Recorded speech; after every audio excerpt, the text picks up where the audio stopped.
Olá pessoal, vimos nos vídeos anteriores as margens operacionais, margem bruta, margem operacional antes dos juros e impostos, margem operacional líquida e no vídeo anterior, margem do EBITDA. Hoje, nesta aula, nós falaremos sobre a margem líquida, como elas são formadas, como são analisadas, para que serve.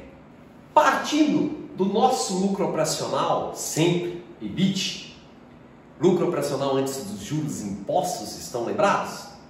O lucro operacional genuíno, proveniente das atividades fim da empresa.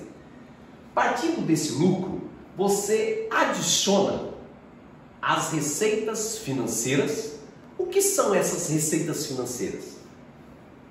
Países mais desenvolvidos, elas são insignificantes dentro de empresas operacionais. Mas no Brasil, elas são relevantes. Por quê? Porque o mercado brasileiro é muito atrativo para as empresas. Não só para as empresas, é um mercado de juros altos. Então as receitas financeiras hoje têm uma composição muito forte nos resultados das empresas brasileiras. Tanto é, fato este, que muitas empresas operacionais abrem as suas próprias financeiras. Por exemplo, Magazine Luiza, ela tem a sua própria financeira. A própria empresa financia os seus clientes. E por que disso? Porque o mercado é muito atrativo, por ter taxa de juros altas, uma das maiores do mundo.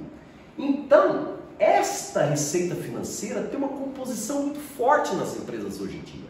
Então, elas são adicionadas aos lucros operacionais e temos também as despesas financeiras, que são despesas provenientes de empréstimos e financiamentos, na maioria dos países desenvolvidos. No Brasil, ela tem, além disso, outras características, como, por exemplo, tem aqui dentro atualização monetária, atualização cambial, tem também o fato de despesas rotineiras por atraso de pagamento de contas. Isso tudo entra nesta linha chamada despesa financeira. Mas eu chamo a atenção que o ideal é que isso aqui é proveniente das decisões de financiamento da empresa. Deveria ser apenas despesas financeiras relacionadas com os empréstimos e os financiamentos. Mas não acontece em muitos índices que você vê mensurado no mercado financeiro, que se utilizam de despesas financeiras. Cuidado com isso. Lucro operacional mais as receitas financeiras menos as despesas financeiras, nós chegamos no que é conhecido no nosso mercado como lucro antes dos impostos de renda sobre a renda, ou também chamado de somente LAIR, ou margem líquida antes dos impostos. Para cada unidade monetária vendida, quanto a empresa tem de rentabilidade, o quão ela é eficiente nos gastos operacionais e gastos financeiros também, só que antes dos impostos. É medido por este índice de margem. Tirando o imposto de renda e a figura da contribuição social sobre o lucro no Brasil, certo?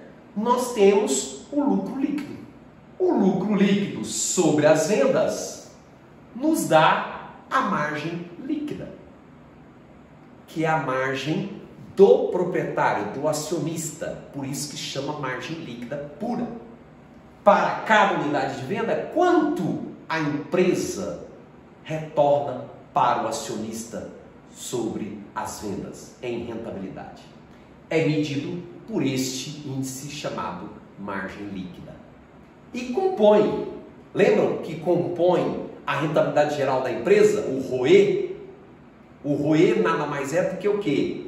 O lucro líquido sobre o PL, que pode ser decomposto também em margem líquida e giro do PL, ou giro dos investimentos. Fazendo um exercício com a margem líquida na nossa amostra de 353 empresas lá no Telegram, nós observamos que no último período, neste agora de 2020, das 353 empresas, apenas 221 empresas apresentaram margem líquida positiva. Se nós pegarmos os dois últimos períodos, apenas 214 empresas estão dentro da amostra de margem positiva.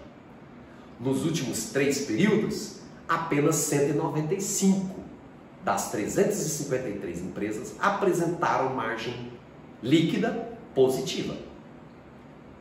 Nos últimos 4 períodos, 171 empresas apresentaram margem líquida positiva.